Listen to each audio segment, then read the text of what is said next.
네, 안녕하세요. 딸바보 염사장입니다. 오늘 오랜만에 또 앉아서 촬영을 하게 됐는데요. 자, 오늘은 그 이전에 지상철도 지하화 때문에 이제 재개발이 빨라질 수 있다라는 영상을 찍었는데 그 이해를 못 하시는 분들이 조금 많이 계신 것 같아요.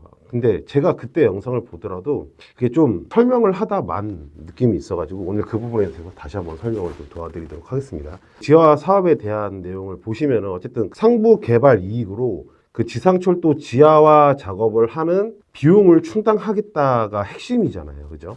자, 그러면 우리가 이제 어떤 생각을 할 수 있냐면은 상부 이익을 극대화시킬 수 있는 지역을 찾아야 돼요. 동북 서남권으로 경부선과 그다음에 동북권으로 이제 경원선이 이렇게 나 있는데 일단은 제가 생각했을 때는 이제 경부선 쪽에 먼저 개발이 들어갈 거라고 생각을 합니다. 자, 그 이유에 대해서 이제 차근히 설명을 한번 드려볼게요.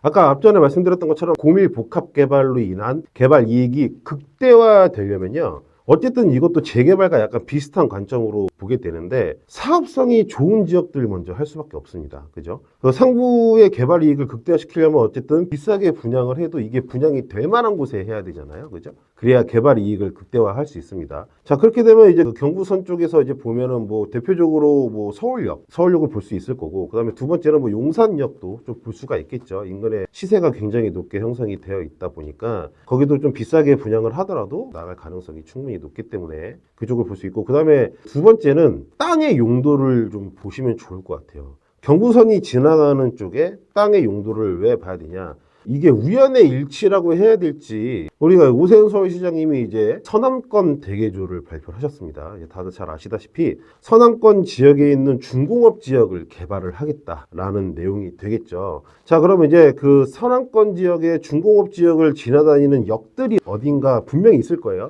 그런 데를 찾아보면은 제가 왜 그런 데를 보라고 말씀드리냐면은, 자, 어쨌든 서남권 대개조로 인해서 중공업 지역을 개발을 하겠다, 이거와 겹친다고 생각을 하거든요. 중공업 개발 계획을 어쨌든 그 땅의 용도를 지금은 중공업 지역이지만 뭐 일반 상업 지역 아니면은 중심 상업 지역 이런 식으로 종상향을 시켜가지고 거기에 개발을 유도를 해서 거기에서 나오는 어떤 기부 체납 형태의 개발 이익을 먼저 서울시에서 가져갈 거라고 저는 생각을 합니다. 자, 이유는 뭐냐면 지상철도 지하화 작업의 어떤 공정 순서를 한번 생각을 해보세요. 지상 먼저 개발하고 지하를 개발하진 않을 거잖아요. 그죠? 지하를 먼저 만들어 놓고 그다음에 그 위에 지상을 개발을 해야 되는데, 그러면 어쨌든 그 지상철도를 지하화하는 작업에 들어가는 비용을 먼저 충당을 해야 돼요. 지상은 개발도 못했으니까, 그죠? 그래서 지하화 작업에 대한 그 개발 비용을 먼저 충당을 해야 되는데, 그러려면 그 주변에서 분명히 개발 이익을 충당하려고 할 겁니다. 그러기엔 가장 유리한 곳이 땅의 용도가 높은 곳이죠. 중공업 지역이죠. 그죠?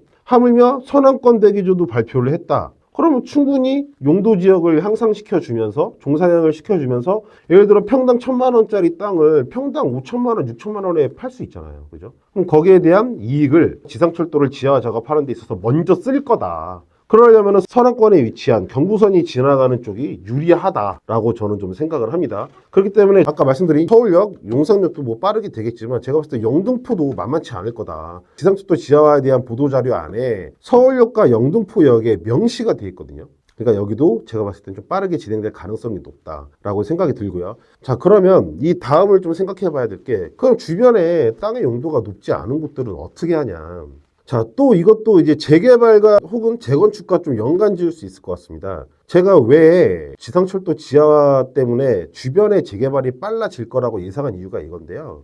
이렇게 땅의 용도가 좋지 않은 곳들 같은 경우에는 주변에 재개발을 추진하고 있는 곳들이나 재건축을 추진하고 있는 곳들한테 용적률을 주는 겁니다. 근데 용적률을 그냥 주지는 않잖아요. 그죠? 어떤 형태로든 기부 체납을 받아가요. 서울시에서 받아갑니다. 그게 땅이 됐든 어쨌든 돈이 됐든 받아가요. 그럼 그걸로 인해서 지상철도를 지하화 작업하는 데 들어가는 비용을 충당을 할 거라고 저는 생각을 합니다. 때문에 이 지상철도 지하 작업 굉장히 긴 구간이죠. 많은 역들이 결쳐 있지만 여기가 전부 다 빠르게 간다고 저는 생각을 안 합니다. 지금 말씀드렸던 몇몇 곳들만 일단 선도 사업으로 해서 빠르게 진행이 될 것 같은데요. 그러면 이제 우리 같은 재개발에 투자를 하시려고 하시는 분들은 이런 데를 잘 보셔야겠죠. 왜냐면은 어쨌든 지상철도 지하화로 인한 개발 수혜를 가장 먼저 받는 지역을 저희가 찾아낼 수가 있잖아요. 이런 식으로 따지고 들어가면. 자, 그러면 서남권 지역, 아까 말씀드린 경부선이 지나가는 데에는 제가 생각했을 때는 영등포가 좀 유력하다고 봅니다. 용산 서울역을 제외하고는 영등포가 굉장히 넓은 지역의 중공업 지역을 갖고 있기 때문에 거기가 좀 탄력을 받아서 선안권 대개조 정책에 의한 중공업 지역 개발도 빠르게 들어갈 것 같고요. 그 다음에 영등포역 인근에 재개발 구역 추진하고 있는 구역들이 굉장히 많아요. 그럼 그쪽에서 또 나올 수 있는 어떤 기부채납 형태의 이익을 취할 수 있기 때문에 영등포역의 빠르게 지상철도 지하 작업이 들어갈 수 있을 거라 생각하고요. 그 위에 이제 지상에 고밀 복합 개발을 했을 때 좀 높은 가격에 분양을 하더라도 거기는 다 완판이 될 수 있을 거라고 생각을 합니다. 거긴 어차피 서울 3대 업무지구 중에 하나예요. 그동안 영등포에서 여의도만 업무지구로서의 역할을 하고 있었는데 이번 선악권 대개조로 인해서 영등포 중공업 지역까지도 많은 일자리들과 첨단 일자리들이 들어올 거라고 얘기를 했잖아요. 그렇기 때문에 영등포도 고가에 분양을 해도 팔릴 수 있다. 주변 아파트 시세도 예를 들어 뭐 한 15억 정도 이상 시세가 형성이 되어 있기 때문에 충분히 가능성이 있다 라고 말씀드릴 수 있고요. 그러면 이제 경원선 쪽에서는 어디 있냐, 뭐 경호선 쪽에서는 사실 인근의 아파트 가격이 좀 높게 형성되어 있는 15억 이상의 높게 형성되어 있는 곳이 지금 제 머릿속에 딱 기억나는 곳, 그리고 많은 개발 압력이 있는 곳, 청량리밖에 없는 것 같습니다. 청량리는 지금 땅의 용도가 뭐 아까 말씀드린 영등포처럼 뭐 중공업 지역은 아니에요. 중공업 지역은 아닌데 거기는 지금 어쨌든 광역복합 환승센터의 개발도 계획이 되어 있고, 그다음에 화이트존, 그죠? 공간혁신구역, 거기 많은 상업시설이 일자리들이 들어올 거라고 개발이 지금 예정이 되어 있고, 그다음에 또 지상철도 지하화로 인한 또 고밀 복합 개발도 또 예정이 되어 있잖아요. 자, 그럼 얘네들은 여기서 또 어디서 지하화 작업에 대한 비용을 어디서 충당할 거냐? 지금 청량리역 일대를 보시면요, 진짜 재개발 재건축, 온통 재개발 재건축이에요.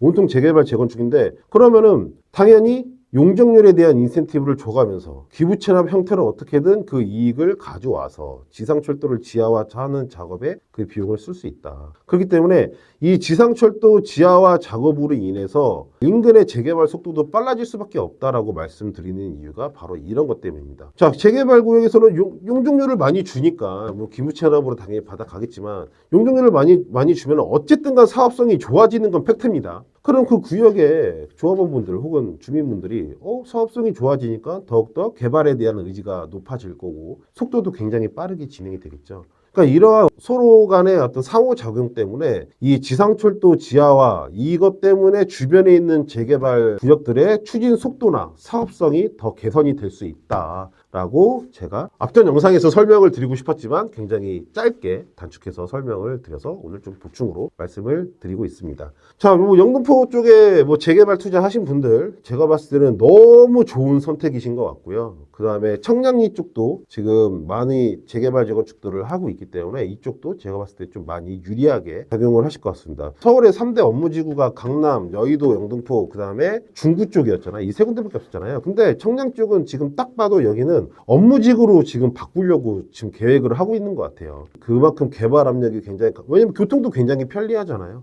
많은 사람들이 편리하게 쉽게 청량리로 모여들 수 있는 그 교통편을 갖추고 있기 때문에 거기는 무조건 업무지구로 바뀔 가능성이 높다. 그러면 다들 잘 아시다시피 업무지구와 가까운 주택의 가치는요, 직주 근접이 완성되고 교통의 편리함이 갖춰져 있고 그에 맞게 인프라가 다 갖춰질 테니까 여기에는 굉장히 높은 시세를 보일 수밖에 없다라고 말씀드리고 싶습니다. 지금 저희는 영등포에 있었던 그 장미마을 매물은 이제 없습니다. 지금 갖고 있는 데는 이제 청량리 쪽, 바로 청량리역 바로 뒤에 전동 14구역 쪽에 저희가 매물을 갖고 있는데요. 청량리가 많이 바뀌었는데 이제 끝물 아니냐라고 생각하시는 분들이 분명히 계실 겁니다. 아직 아닙니다. 시작도 안 했어요. 지금 아까 말씀드렸던 그 많은 개발들이 있죠. 다 하나하나씩 진행이 될 때마다 인근의 부동산 가격은 계속 올라갈 겁니다. 그렇기 때문에 오늘 이 영상 보시는 지금이 가장 소액으로 내가 투자를 할 수 있는 기회다라고 말씀드리면서 이번 영상을 마치도록 하겠습니다.